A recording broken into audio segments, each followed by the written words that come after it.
বেগম খালেদা জিয়ার শারীরিক অবস্থার সবশেষ খবর জানাতে এভারকেয়ার হাসপাতালের সামনে থেকে যুক্ত হচ্ছেন সহকর্মী নাইমাল জিকো। জিকো, বিএনপি চেয়ারপারসনের সবশেষ শারীরিক অবস্থার কি তথ্য আছে আপনার কাছে?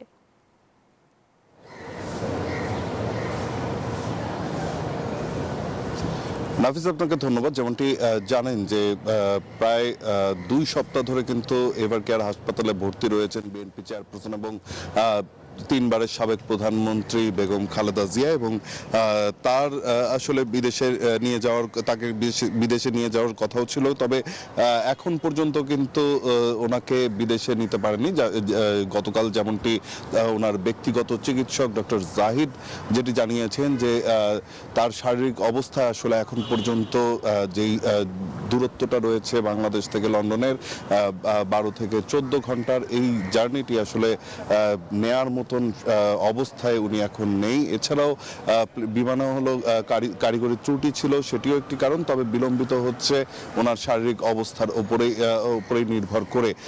মেডিকেল বোর্ড গেল শুক্রবার বসেছিল এবং গতকালও মেডিকেল বোর্ড বসেছে। ওনার চিকিৎসা কিন্তু এখন পর্যন্ত চলমান রয়েছে। ওনার শারীরিক কন্ডিশন যখনই ভালো হবে বা জার্নির জন্য ঝুঁকিমুক্ত থাকবে তখনই কিন্তু ওনাকে সাথে সাথেই লন্ডনের উদ্দেশ্যে নিয়ে যাওয়া হবে বলে জানিয়েছেন আমাদেরকে ডক্টর জাহিদ। এবং যেমনটি জানেন যে গেল শুক্রবার বাংলাদেশে এসেছেন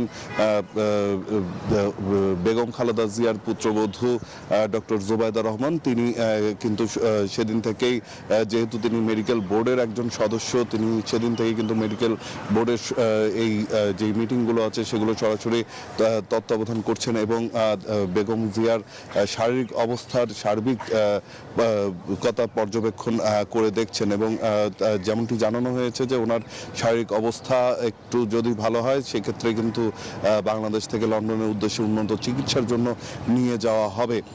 এছাড়াও যেটি জানানো হয়েছে গণমাধ্যমকে যে ওনার শরীরের বর্তমান যে অবস্থা, এই সমস্ত বিষয় নিয়ে কিন্তু বিভিন্ন সামাজিক মাধ্যম সহ বিভিন্ন মাধ্যমে বেশ কিছু কথা ছড়ানো হচ্ছে, যেগুলোকে গুজব হিসেবে আখ্যায়িত করেছেন ডক্টর জাহিদ এবং বলেছেন যে এই ধরনের গুজবে যাতে কেউ কান না দেয় সেজন্য কিন্তু আহ্বান জানানো হয়েছে জনগণের প্রতি। তারা বারবারই বলেছেন যে যারা এই সমস্ত গুজব ছড়াচ্ছে এবং যারা এগুলো বিশ্বাস করছে তারা যাতে এই ধরনের কর্মকাণ্ড থেকে সরে আসেন। এবং বেগম জিয়া এর আগেও বহু প্রতিকূলতার মধ্য দিয়ে কিন্তু তিনি গেছেন এবং এই এভারকেয়ার হাসপাতালে বহুবার তিনি এসেছেন অসুস্থ শরীর নিয়ে এবং প্রতিবারই কিন্তু সকল ধরনের প্রতিকূলতা কাটিয়ে তিনি আবারও জনগণের মাঝে ফিরে এসেছেন এবং এবারও তিনি জনগণের মাঝে ফিরে আসবেন বলেই কিন্তু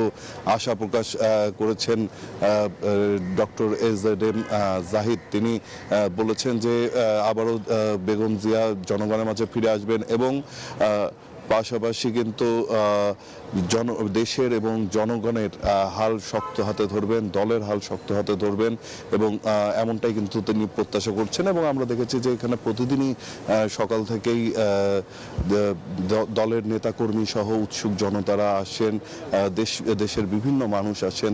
আমরা লক্ষ্য করেছি যে তারা এখানে এসে বেগম জিয়ার শারীরিক সুস্থতা কামনায় কিন্তু প্রার্থনা করেন। অনেকেই দলীয় নেতাকর্মী যারা রয়েছেন, সাধারণ মানুষ রয়েছেন, তারা কিন্তু আসেন তার খোঁজ খবর নিতে এবং প্রত্যেকটি মানুষই চান যে আগামী জাতীয় নির্বাচন অর্থাৎ ত্রয়োদশ জাতীয় নির্বাচনে বেগম জিয়া নির্বাচন করবেন এবং দেশের হাল ধরবেন।